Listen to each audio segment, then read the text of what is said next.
किल्ला उतरताना असं काही होऊ शकतं याचा मी विचारही केला नव्हता. हाय गाईज, मी रक्षा आणि आज सकाळी 6 वाजता आम्ही पुण्यातून निघालो त्या गडाकडे जिथे प्रत्येक वाऱ्याच्या झुळकीत महाराजांचा इतिहास अजूनही धडकतो. आज आपण चाललो आहोत अभिमानाच्या त्या जिवंत प्रतीकाकडे म्हणजेच राजगडाकडे. पाली गावाच्या रूटने आम्ही ट्रेक करत होतो आणि पहिलंच डेस्टिनेशन म्हणजे पाली दरवाजा. पाली दरवाजात पाऊल टाकलं आणि जाणवलं की इथला वारा सुद्धा इतिहासाची कविता म्हणतो. काही अंतरावरच समोर उभा दिसला तो भव्य राजगडाचा मुख्य आणि सर्वात भक्कम प्रवेशद्वार. या दरवाजातून चालताना जाणवतं की हा फक्त मार्ग नाही तर इतिहासाची पायघड आहे.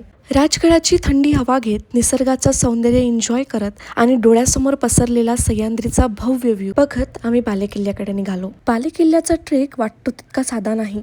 इथे खरा ॲडव्हेंचर आहे. वाट कठीण आहे पण शेवट स्वर्गासारखा आहे. बालेकिल्ल्यावरून तुम्हाला पाहायला मिळतो सुवेडा माची आणि चिलकती बुरुजचा अप्रतिम नजारा. बालेकिल्ल्यावरून तो निसर्ग पाहून झाल्यानंतर परतीच्या वाटेने जाताना जाणवलं की चढणं जितकं सोपं नाही तितकंच उतरणंही नाही. अखेर गडाच्या पायथ्याशी पोहोचल्यावर आठवणीत फक्त राजाचा गड आणि गडाचा राजाच राहिला.